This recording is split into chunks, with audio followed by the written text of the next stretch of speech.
Welcome to the You Are a Force podcast channel, your go-to space for real stories, fearless dreams, and unstoppable women rewriting the rules. And the force behind this podcast. Here is your host, Benoli Botadara. Hi everyone, welcome to You Are a Force, where we amplify the voices of incredible women who are not just shaping industries, but quite literally shaping our planet's future. I'm your host, Benoli Botadra. In the words of President Barack Obama, we are the first generation to feel the effect of climate change and the last generation to do something about it. And today, I'm very honored to have somebody who embodies the very essence of force. She has been a Silicon Valley's tech veteran turned into a fierce climate champion. She isn't just talking about carbon footprint, but she's also making it more interesting, relatable, and yes, even fun. Because in her words, whatever gets measured gets changed. So she's a founder of Clever Carbon, TEDx speaker, Cop28 speaker. She's a United Nations content contributor and a recognized global leader. She's a visionary behind nonprofit Women in Climate as well. So she's making carbon literacy hip, igniting action and empowering the next generation of climate leaders. So it's my definite honor and welcome extraordinary Michelle Lee. Michelle, thank you for joining us on You Are a Force. Benoli, thank you so much for the beautiful introduction. It's an honor and pleasure to be here with you. Oh, you made my day. And I was just wondering this morning when I woke up that what are the other damages I've done since I've woken up in terms of a climate. I went to get my coffee at Pret and I went with my own mug so that I get 50p discount and also I would be able to do something so that I can come and tell you this today so that you are proud of me. Nice. High five, high five. High five, yes. So Michelle, you have actually made a change into my habit as well, right? But I want to start and rewind your incredible journey when it started actually in the Silicon Valley, where you were literally crushing it, right, with your career in a tech industry. But what was that one particular pivotal moment which actually got you into the carbon footprint? So, and how did you actually discover something that CO2 was actually 280 parts per million, which is called the ppm, which I did not even know, pre-industrial revolution, and then 341 ppm the year you were born, and right now it's 425. So it's fundamentally, that's the reason you actually got into this. And then if you can take us through the journey that how it started, how did you measure this, and what was the reason behind it? Yeah. When I think back to my career in Silicon Valley, it was amazing. Like, I never in a million years, from Toronto, thought that I would move to San Francisco and have the opportunity to work for one of the biggest and most incredible tech firms in the world, and DocuSign as well, another company that really invested in me and allowed me to thrive and to flourish. I had such a fun time in tech. I received the best training. I got to work with customers. I got to meet different businesses and understand their challenges and be able to show them solutions and work with really fun and talented salespeople. Honestly, it was such a dream job. And if I think about that pivotal moment, it really started actually in 2017. It kind of went back. I left tech around 2020, but in 2017, I was still living in San Francisco, and I had always really wanted to become vegetarian, mainly because I respect animal life, and I didn't really want to know all the different things around animal protein production, because I know that I would be very depressed, but I knew that there were things that were not great that were going on. But that was my goal when I was 30 to be vegetarian by then. But 30 passed, and you're in San Francisco, and all your friends, they eat meat, they eat vegetables, Carnivorous, yes. yeah. So it was very inconvenient for me to be vegetarian, and so I didn't. But then there was this phase where everything just sort of snowballed together. I listened to this podcast, and many people have listened to this podcast, the first season, Serial, Okay. where they talk about Adnan, who, maybe like 30, 40 years ago, his girlfriend was murdered in Baltimore, and he was put in jail, but he maintains his innocence, and he's been in jail for many, many years. So this podcast was season one. It was one of the first kind of like true crime podcasts, and it actually resulted in a retrial for Adnan. But season two was about this army veteran, and then season three was about this gentleman who lived in the South, and it was about his life, which was really interesting. And the only reason why I listened to it was because, I really liked Serial, the season one. But this was the first time someone was talking about climate change. And I heard that someone was worried about climate change. So that was kind of like my first, little Introduction. data point. Exactly. And then I read Sapiens by Yuval Noah Harari, which was really profound for me. Like after reading Sapiens, I just never looked at life the same way. Sure. Um, and I still go back sometimes to like reread it or re-listen to it. And then I watched Okja on Netflix. It's a movie about a girl who develops a relationship with a genetically modified animal like pig, grow faster, grow bigger, and her relationship with the pig. And it was on Netflix, and it was very popular at the time. And then What the Health, which was also a really popular documentary, and like all these different things, within like a span of a couple of months I consumed. And then I just could not anymore. And then I decided now is the time, I'm doing it. And I literally, like, no pun intended, went cold turkey. Like, I just decided that I was doing it, and that was it. And I have not looked back since.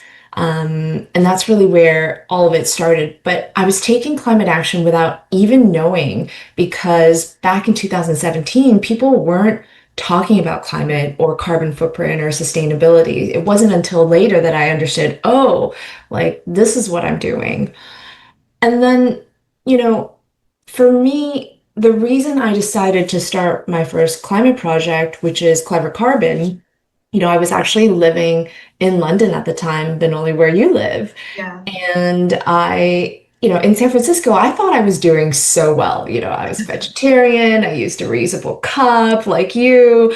I used a reusable bag. Like, I was doing great. And then I went to London, and at a convenience store, I could bring my jar in to refill shampoo, right? Like, this is not a specialty refill shop. This is just a convenience store. So for them to offer that there means that there is a demand. And Yeah. right, this is a convenience store. This is a bodega. It's supposed to be convenient. So I guess, people find that convenient. And when I saw that, and then I saw, how efficient the public transportation is, I feel like Londoners would probably not agree with me, but that's because I haven't lived in some of the cities outside of Europe where it's really inefficient. Yes. And then being able to like take a train to like Europe and go everywhere else to like Paris and various things. Like moving to London really opened my mind. Not to mention all the most amazing vegan restaurants. Like, oh my God, Oh my God. London is a vegan haven. Did you? Oh, So sorry. I'm gonna. London got the first Michelin star, first one Michelin star to a first vegan restaurant very recently, amazing. Which restaurant is that? called Planet. No, sorry, Oh, Plant. Uh, Plant? Plant. Okay. Yes. Wonderful. Yeah. I am yet to go because they're sold out till like September. But Oh, wow. yeah. It's crazy. Yeah. Not surprising. But yeah, like I started Clever Carbon because I wanted to exercise my own creativity. I wanted to build something from scratch by myself with my own ideas. I was volunteering for a local nonprofit in London, but we had really different viewpoints on how we want to message, how we want to storytell, how we want to build the brand. And after a couple months of like trying to share some of my ideas, there really wasn't an appetite to try anything new. So I was like, I'm going to try this myself. And that's how Clever Carbon was born. And the reason why I focus on carbon footprint, I want to say that carbon footprint is not the be all end all, right? Carbon footprint is one of many environmental and climate KPIs. There's water footprint, land footprint, waste footprint, all like, Yeah. biodiversity, measures, like all of that. But, we tend to focus on carbon footprint. It's something easy to measure for companies, and it's a good place to get started. And I think for consumers, if I use a nutrition label as an example, before nutrition labels came out, people drank 3 soft drinks a day, right? And then when nutrition labels were mandated, then people stopped drinking soft drinks or maybe only had one Yes. soft drink. Yes. And then companies started producing vitamin water, iced tea, things that didn't have 40 grams of sugar in it. Then we had kombucha. Then we had Lululemon. Then we had Equinox. And I say these different industries because when an individual has this data, they can then, combine it with the other data in their lives, like, steps per day and, their heart rate when they're running, etc., to live a healthier life and to make more informed decisions. And I think that's the thing with sustainability is we know single-use coffee cups are bad. We know flying is bad. We know eating meat is bad, but how bad? And people don't understand that. They don't, it's like that 40 grams of sugar. They don't understand. They don't know yet. And Yeah. so, at Clever Carbon, that's where we want to start to give people this level of foundation because the data is out there and it's easier to disseminate to the public. Yeah. And just to give you a couple of data points, Binley, right? So the average carbon footprint of someone in Canada is around 14.1 tons of CO2 emissions annually. This is their individual carbon footprint. This is not the country's footprint divided by the capita. No, this is like per capita what people consume. So in Yeah. Canada, it's 14.1. In the US, it's 17. In the UK, it's around 7.7. And in Vietnam, it's 2.1. And most African countries are 1.0 and below. So that just kind of gives you a range, of understanding of how, high and low carbon footprint can be. Some countries are above 20, above 30. There are not that many countries that are that high. And then you mentioned something really important, which was pre-industrial levels of CO2 concentration. And I actually didn't learn about this information until I started Clever Carbon and I started studying and researching.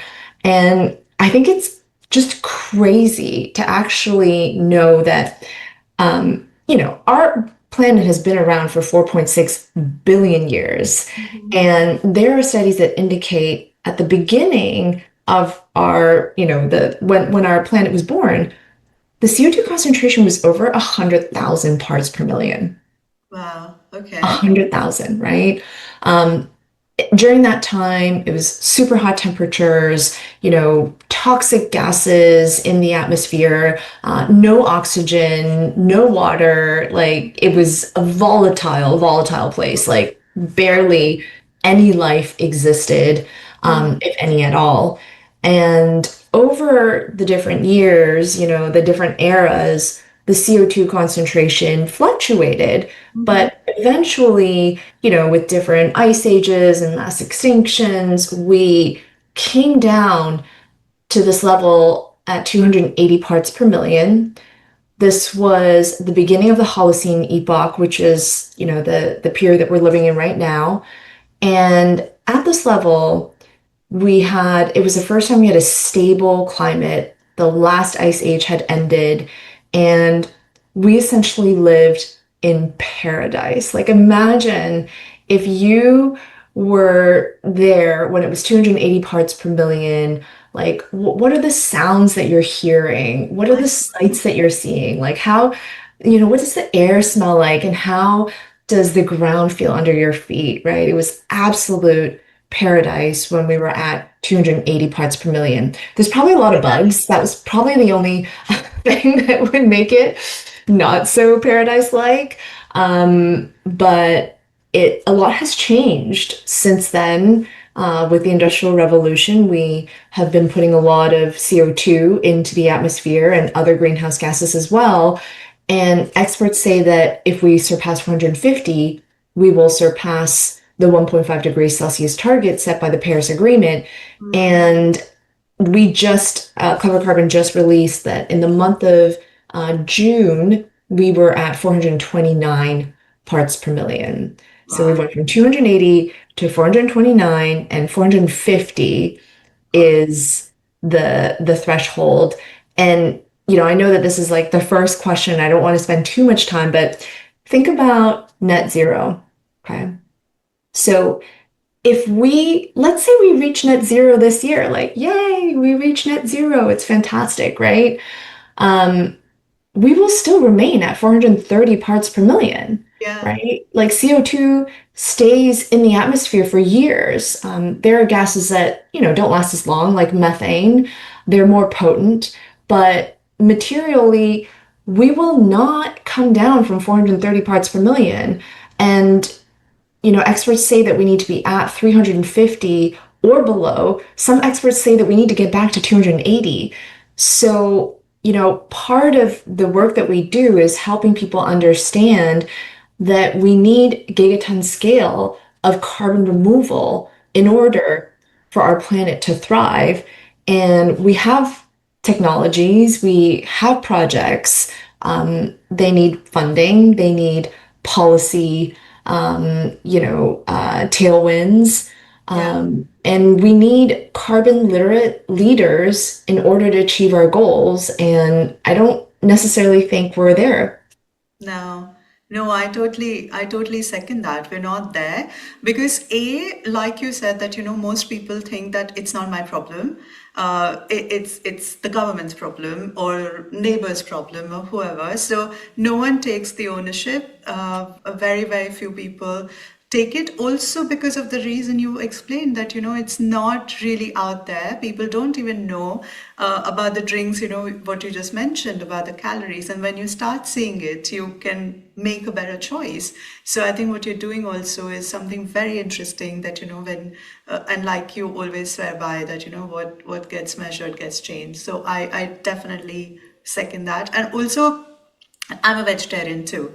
Well, I grew up in a vegetarian household. I'm a Jain, and in Hinduism and in my culture, most people I know around are vegetarian. And in Jainism, so it is derived, Buddhism is derived from Jainism, most likely. I don't want to make a controversial remark, but Jainism is like very, very thousands and millions of years old. And in that, it's all about not harming any animal. So I'm no saint, I wear leather, I sit in a car which has leather seats and whatnot, but I try and eat anything clean, or, I mean, of course, vegetarian. And I don't even have milk anymore because I saw a documentary which talked about how and what they do to cows to actually extract the milk. And it was so awful that I'm like, I might as well eat beef, if I'm going to do this to a cow. And then I stopped having milk. I mean, I avoid, if I go somewhere and there's an option, I would have. But in my day-to-day choices, I have oat milk. So Yeah, nice. yeah. And also about the net zero, I really think that that's a bit of greenwashing as well, because there's so many firms which are actually saying net zero, and with the whole AI revolution, I really not sure if we're going to get to the net zero very soon. But Yeah. but like you said that, it's sort of overwhelming sometimes to actually see all of these, and then with the jargons, and frankly, it's a bit depressing as well. So, Mhm. and you have managed to make it more fun, and the way you explained it to me, it was very, very beautiful, and the way you articulate. Thanks. So, what is the biggest barrier you have come across while you're actually going and talking to people?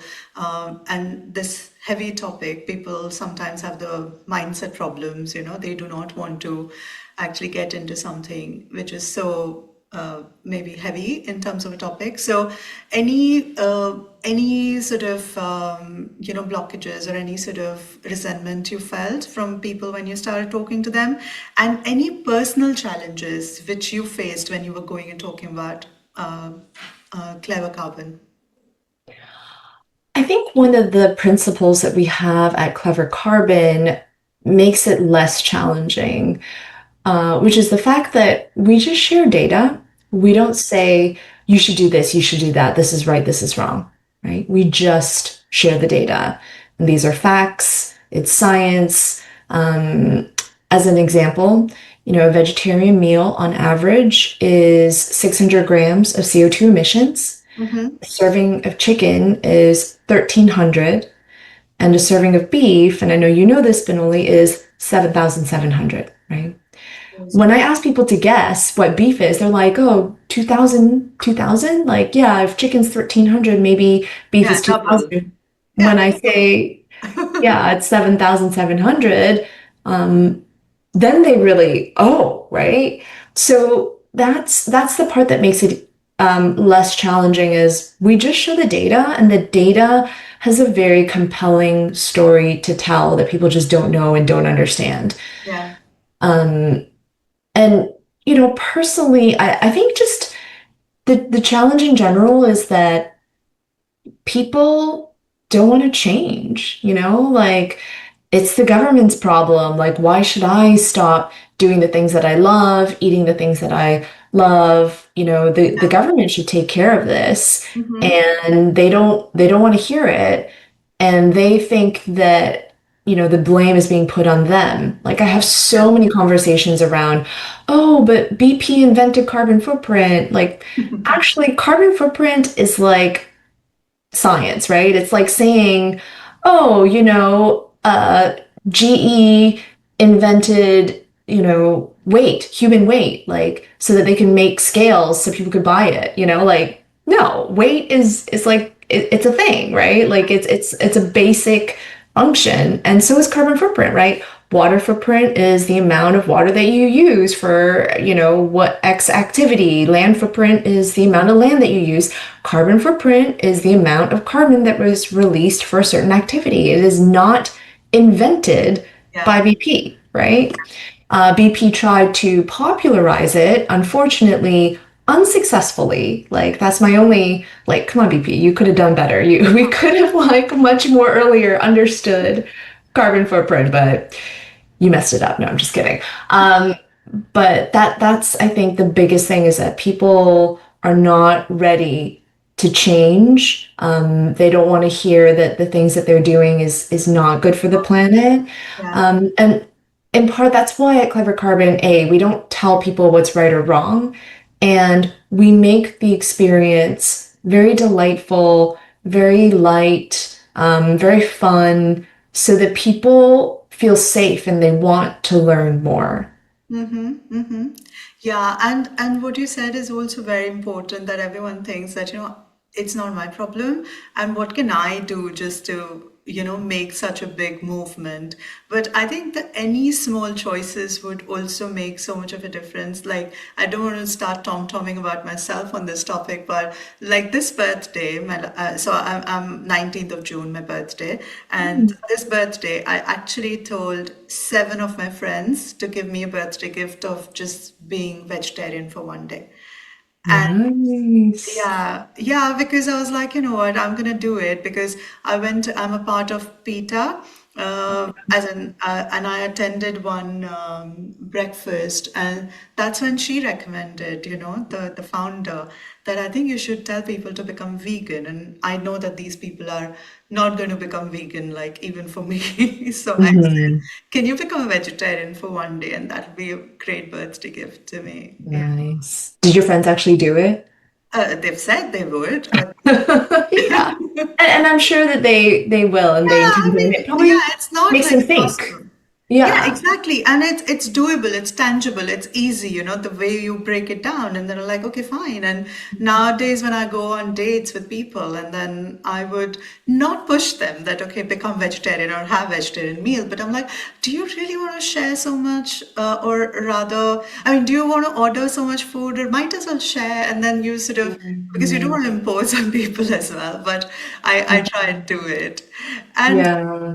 Vishal, you have been on the biggest stages, right? You've been a TEDx speaker, you've gone to Cop28. So, and these rooms or, these places are predominantly male dominated. Also, Hmm. you work into climate, which is very STEM, which is where historically it's been for men, around men. So did you have to, apart from just simplifying what you're saying, did you have to also prove yourself as a woman, or it was accepted, or did you have to, pull any strings of power or any of that because of your gender? You know, it does remind me a lot of my time in tech. Oftentimes, so when I worked in tech, I was what we call a sales engineer. So my job was to have technical knowledge so that when we had meetings with, our decision makers and their team, that I could explain to them technically how things work. And it was my job to like build out demos to show them how things would work. So I had to be technical. And you can imagine, whether in America, the US, or in Europe, I found myself at many tables where there were a lot of older men, and it's my salesperson and me, like, we're both younger than everyone at the table. Yes. And I just felt like I had to go above and beyond to earn trust and to even have space to speak, because like, do they really want to hear from someone younger that they have, just inadvertently thought to have less experience? So I just always felt like I had to do more and I had to really impress. But in addition to that, like there was less room for mistakes. Like if there was a older male in my same position and they mistakenly, said the wrong thing or thought the wrong thing, like it would be fine. But if it were me, like it would not be fine. I would have to I would either lose trust or have to work extra hard to overcome it. And then Oh, my salesperson would be upset at me, like that type of thing.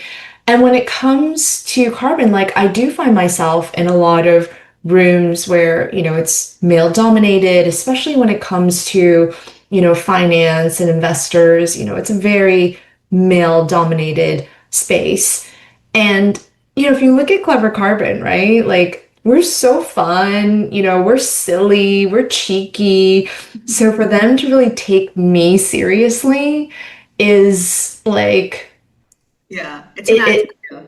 it takes time, right? And now it's a little bit easier, but when I first started 4 years ago, right, and people didn't really even know what carbon footprint is, even if they were, in that space, like it did it, they just weren't my target audience. But Sure. I think that that is the genius of the work that we do, is that we make it so fun and so appealing for the masses. Yeah. My audience is not the investor and the folks in climate. My audience is the general public, Sure. and individuals. So yes, it's definitely been challenging, but it's a little less challenging now.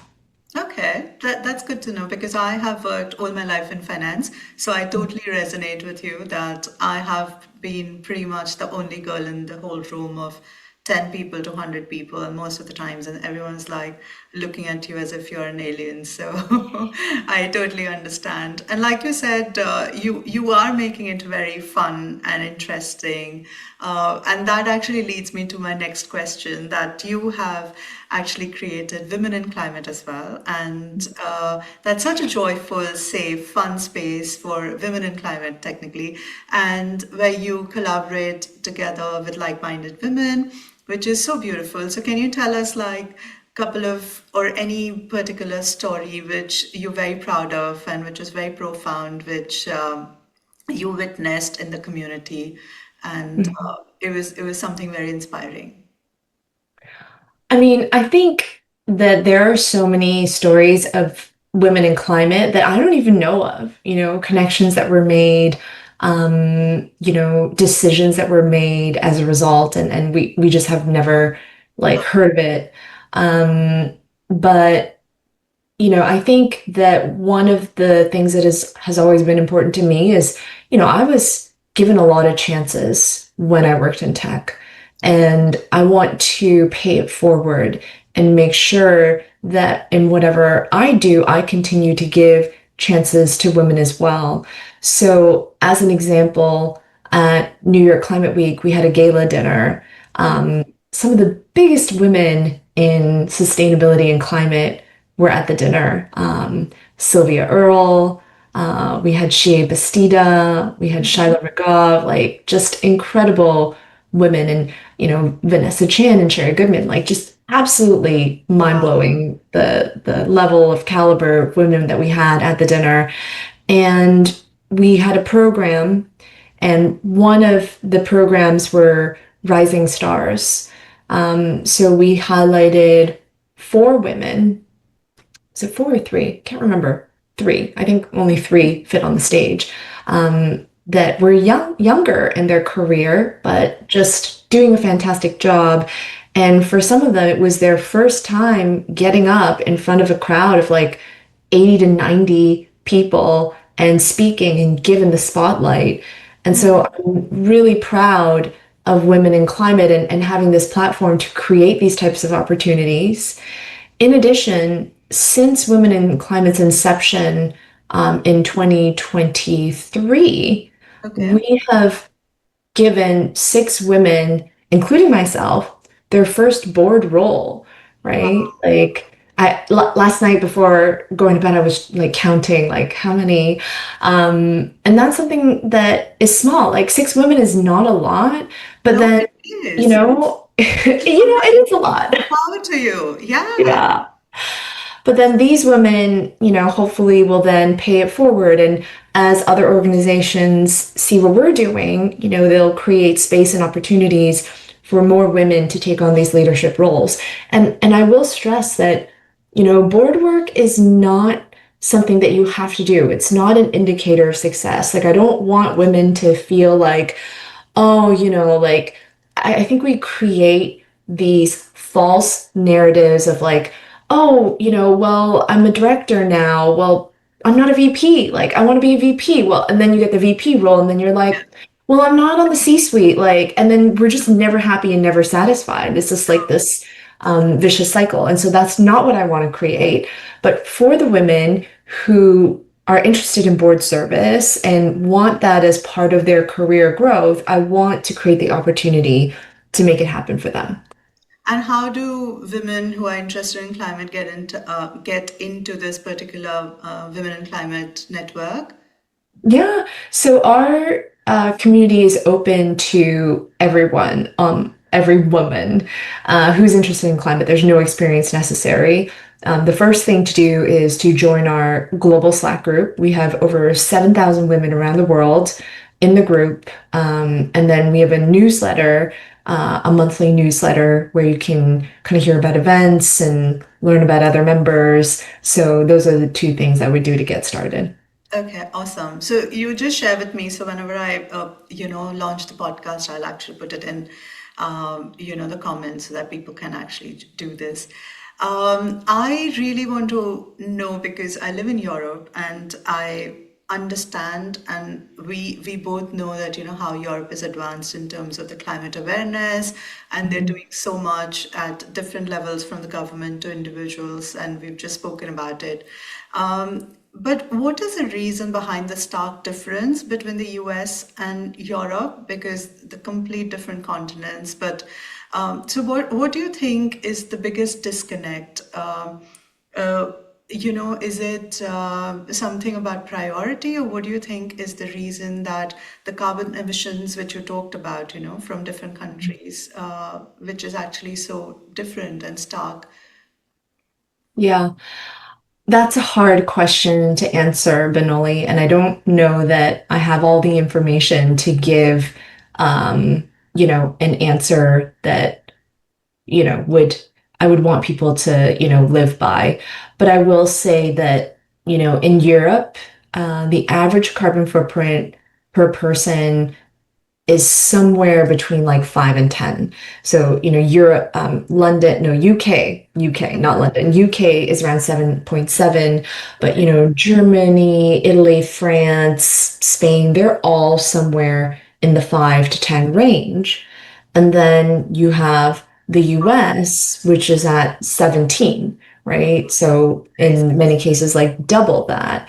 And the factors are, there's a wide range of factors, but a lot of it does come down to policy, right? Policies in place that impact access to renewable energy, Mhm. to public transportation. And if we look at, Denmark, for example, they're even putting in policy to mandate carbon labels for food, Oh, right? wow. So people can understand the footprint of their food choices. And as a country, they have officially provided guidance to their citizens to eat more plant-based. Mm-hmm. Um, and that's part of the reason why it's lower. But also, Europe compared to North America is much smaller. So, homes are smaller, cars are smaller. There's more public transportation available. There's more biking. The climate is conducive to more biking in most places. And so that's another reason why carbon footprint is lower. And then you have countries like France where nuclear is a really big part of the energy mix, which, has a lower carbon footprint compared to fossil fuels like coal and natural gas, as an example. Mm-hmm. So there is this, policy aspect.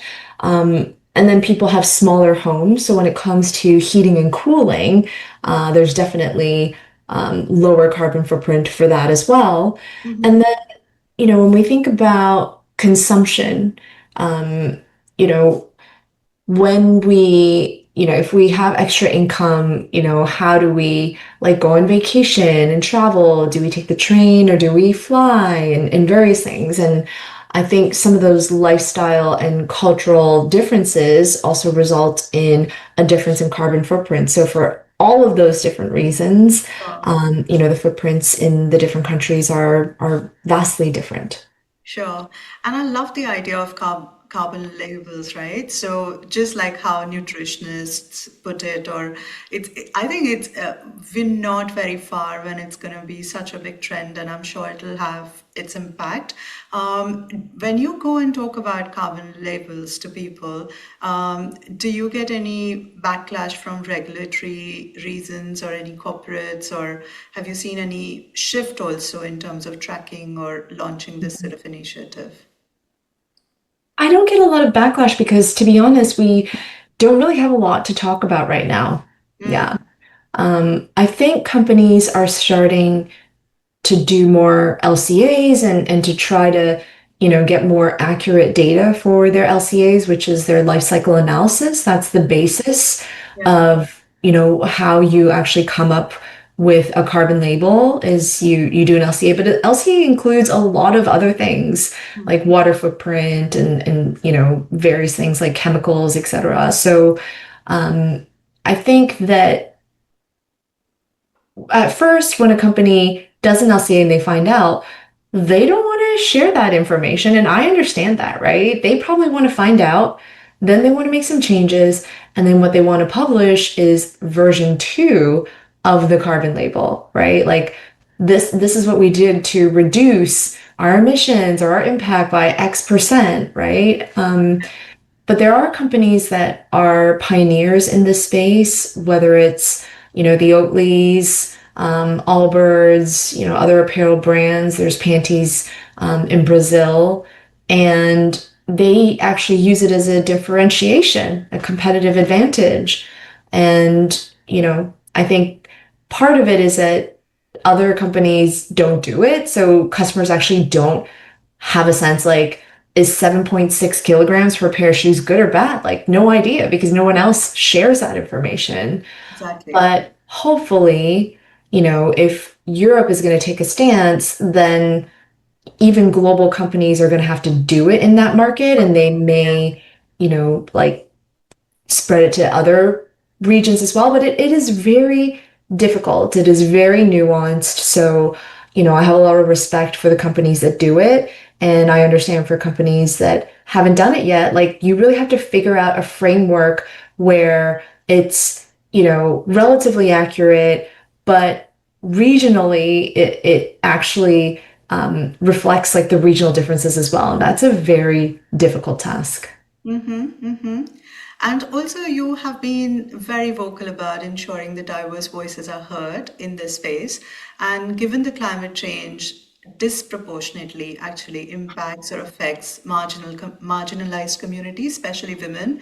And the studies show that up to 158 million more women and girls will be pushed into poverty if we do not do anything about the climate, because they are the ones at the receiving end, because they have to go and do a lot of groundwork, hard work, have to get water from one part to another, carry on them and so Mhm. on, because they work in the farming and whatnot. So by Mhm. 2050, they would push, 150 million women and girls would be Mhm. pushed into poverty. So my question is that when you go on the global stages like COP28 or any of those global platforms, how do you discuss the solutions and ultimately ensure that, that doesn't exclude, or having a disadvantage on this particular community? And how do you Mhm. make sure that, those solutions are being discussed actually? So the UNFCCC framework is the United Nations framework that governs, climate work among the different member states, the different countries.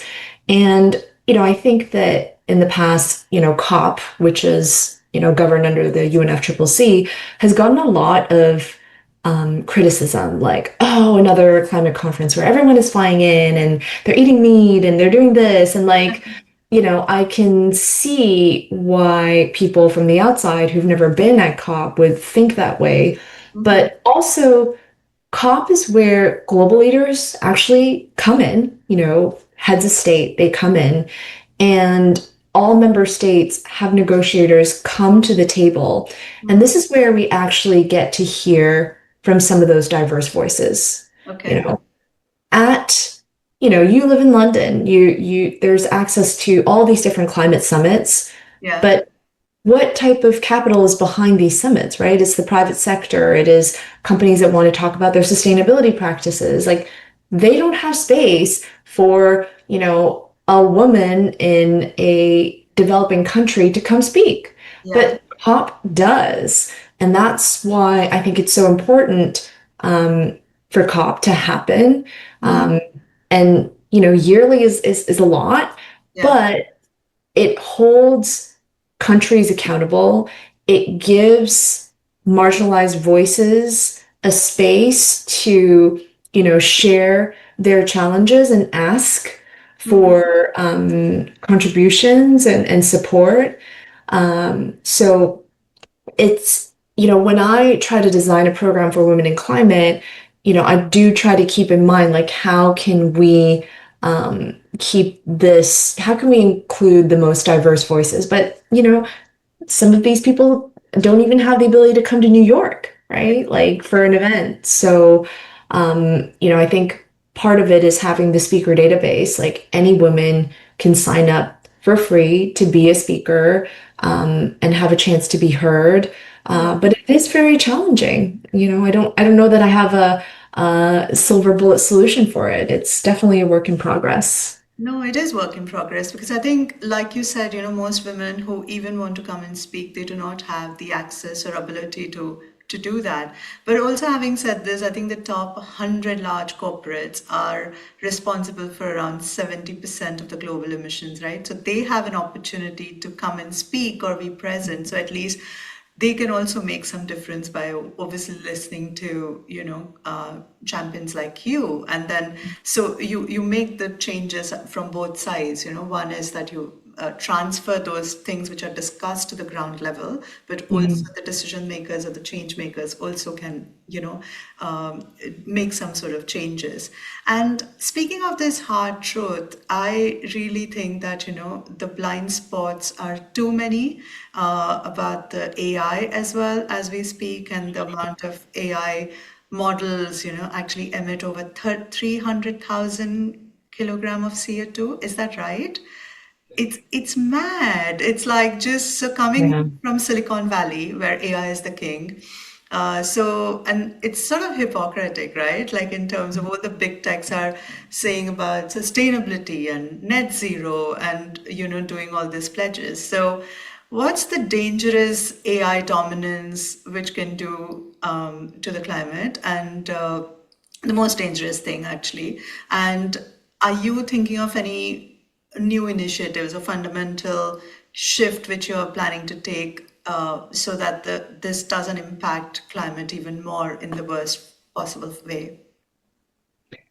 I mean, the topic of AI is very complex for so many different reasons, right? It's biased, women are underrepresented in the models, and it uses a lot of energy and a lot of water. And I think we're just at the beginning of this journey to really understand like how are companies going to be using it? Um, like, are we going to be making Barbie dolls of ourselves, or are we going to be using it, to help us in our, daily tasks and be more efficient? And I'm not an expert by any means, but what I do think is that it's not going away. So I think we all have to accept that. And knowing that that is the reality, what can we do? I don't have a solution, I don't have the answer, but I do know that AI can be used for good in climate, Yeah. whether it is developing new polymers that can create biomaterials, different ways of reducing inefficiency, finding ways to do that, and contributing to nature and biodiversity as well. So I do hope that there are people out there that will be using AI for good and solving some of these challenges. And I do think it's up to the big companies that are creating AI tools to do so in a responsible way and to make sure that we're not just wasting resources and wasting energy. Okay, okay. And in the end, if you have to fast forward in a sustainable 2040 planet, and if I were to ask you that, what do you hope for Clever Carbon and women in climate to be remembered for, and what is that one thing for sure you would like to see happening, and what's the legacy you are building you want to leave it with? I I don't spend a lot of time thinking about that or thinking about legacy. Um, but, I think that my vision is that there are eventually um, frameworks and processes in place to educate people about climate. Like as a new employee, you onboard and you learn about the company's policies, you learn about your benefits, and somewhere in there, you also learn about your company's sustainability initiatives because there are many. Mhm. I also hope that there is ongoing education for employees. And, it would have happened because women in climate, we touch so many women professionals, those that are in climate and those that are out of climate. And these are the people that are asking for these resources and tools. And for Clever Carbon, for everyone else, that they learned a little bit about carbon footprint and they want to learn more, and they know that their organization is a key way of doing that, and that they want to actually help the company reduce their impact and reduce their emissions. And, it's everyone's job to do so. Yeah, absolutely. It's everyone's job to do so. And on that note, I'm going to end, but I'll not let you go without asking some rapid fire questions. So, whatever comes to your mind, just bring it on. What's one self care routine you swear by? Um, I do 5 minutes of stretching every morning to like warm up my body. That's amazing. I don't do it. I Yeah. What would you tell your younger self if you meet her today? Follow your dreams. You can do anything you set your mind to. Wow, I love that. If you were to drop one carbon label on any of the everyday product tomorrow, what would it be? Probably food, because, food is 25% of global emissions, and everyone eats food 3 times a day at least. Yeah, that's true. That's true. What's one habit people can adopt this week after listening to you to shave off at least 1,000 kilograms of CO2 this year? Uh, Eat more vegetarian meals. Ah, absolutely, absolutely. How can I make an impact, not as an activist or scientist, but apart from being vegetarian, what else can I do? Like some tangible solutions if you can give us? Mhm. Um, Composting. That's really tough in London, surprisingly, actually. But I personally love composting. And, when our food goes to landfill, it produces methane, which is 25 times more potent than carbon dioxide. So, as much as you can, compost, do that, but also looking for ways to reduce your plastic footprint is I think important. Okay, amazing. Any podcast or any newsletter apart from what you just mentioned in the beginning, you would recommend us to hear to actually learn and educate ourselves? Um, it's so tough to answer that question because a lot of podcasts and newsletters are very like narrow. But I personally like listening to Shale Khan's podcast. I think The Catalyst, because I get to learn about new technologies and learn through an investor's point of view, which is important. Yeah, where capital flows, that's what we need to target. Absolutely, absolutely. Which are the three industries would give you the most shocking results once they will have the calories or the carbon footprint on the label? Um, I think our digital footprint is going to be very shocking.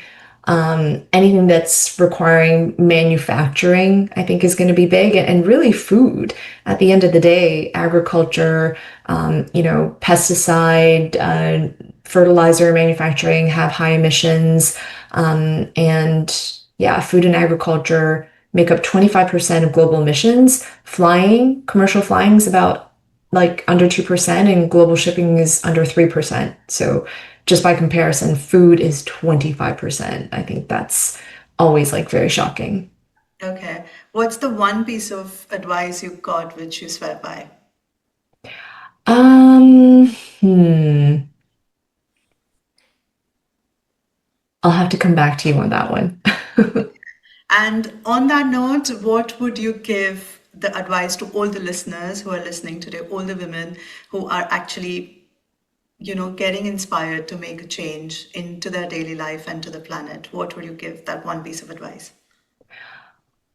Not so much advice, but what we do in the next 30 years, 3 years, 3 months, 30 days, 3 hours, 3 minutes, all matters.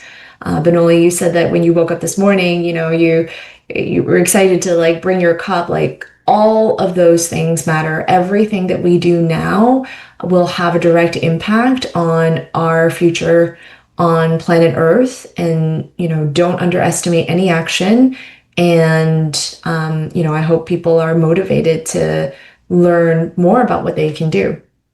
That's amazing. I love that. I love that. Thank you so much, Michelle. On that note, it was incredible conversation. And Michelle, your story is actually a reminder that every single one of us, born with whatever ppm, but can also still make a difference because we live in this planet which we dearly adore. And you are reminding us that the bold voices build the better future. So on that note, Michelle, you are a living testimony that, if you actually step out of your comfort zone, and if you innovate with intention, and if you build communities of change, you can definitely move the mountains. And all the listeners who are listening today, I definitely would second what Michelle says, that what gets measured gets changed. So track your carbon footprint, own your power, and also rewrite your future. So because, darling, remember, this is not a podcast, it's a global sisterhood. It's a love letter to our planet. It's a virtual date with like-minded women. So keep listening, stay powerful, stay fierce, and most importantly, do something for our planet today. Thank you so much. Thank you so much, Benoli. This has been a really fun conversation. It was amazing. Thank you for your time, Michelle. Okay. Bye. Bye.